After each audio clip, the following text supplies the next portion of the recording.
దాచేపల్లి నగర పంచాయతీలో హైవేలో ఇండియా కూటమి ద్వారా నిరసన కార్యక్రమాన్ని చేపట్టడం జరిగింది. ఈ నిరసన కార్యక్రమం మొత్తం వచ్చేసాం. మొన్న పార్లమెంట్ లో ఒక బీజేపీ ఎంపీ సిఫార్సు లేకపోతే కొంతమంది అగంతులు పార్లమెంట్ లో ప్రవేశించి మరి పొగబాంబులు విసిరించేయడం మనం అందరం చూశాం. దీని మీద పార్లమెంటు సభ్యులందరూ కూడా గందరగోళానికి గురైనటువంటి సందర్భం ఉంది.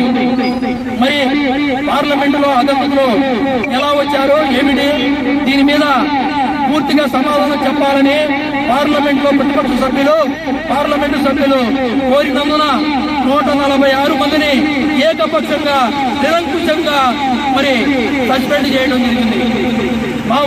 మా డిమాండ్ 146 మంది పార్లమెంటు సభ్యుల్ని ఈ సందర్భంగా ఇండియా కూటమి ద్వారా కాంగ్రెస్ పార్టీ రాష్ట్ర కాంగ్రెస్ కమిటీ మైనారిటీ డిపార్ట్మెంట్ కార్యదర్శి ధరవపట్టి అని ఈ సందర్భంగా డిమాండ్ చేయడం జరిగింది.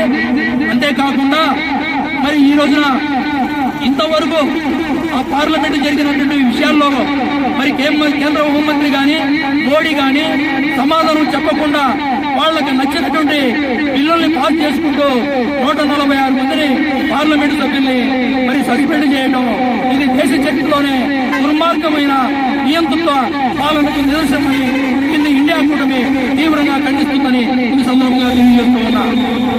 మరి వెంటనే మోడీ దీని మీద విచారణ జరిపి దీనికి సమాధానం హోంమంత్రి కానీ మోడీ కానీ సమాధానం చెప్పాలని విపక్ష సభ్యులందరినీ కూడా సస్పెండ్ ఎత్తివేసి మరి వాళ్ళు పార్లమెంట్ లో మళ్ళా ప్రవేశించేటట్టు ఏర్పాటు చేయాలని ఈ సందర్భంగా తెలియజేస్తూ ఈ బీజేపీ పాలనలో ప్రజాస్వామ్యం కానీ రాజ్యాంగం కానీ ఎక్కడా కూడా అమలు కానిటువంటి పరిస్థితి ఉంది.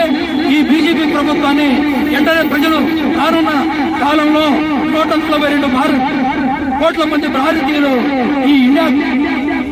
ఈ మోడీని బీజేపీని ఎత్తదించడానికి ప్రజలు సిద్ధంగా ఉన్నారని తెలియజేస్తూ ఈ ప్రజాస్వామ్యాన్ని కాపాడాలని రాజ్యాంగాన్ని కాపాడాలని పార్లమెంటు సభ్యుల్ని సస్పెండ్ చేయాలని ఈ సందర్భంగా డిమాండ్ చేస్తూ వర్ధిల్లాలి ఇండియా కూటమి, వర్ధిల్లాలి ఇండియా కూటమి, వర్ధిల్లాలి ఇండియా కూటమి, పార్లమెంటు సభ్యులపై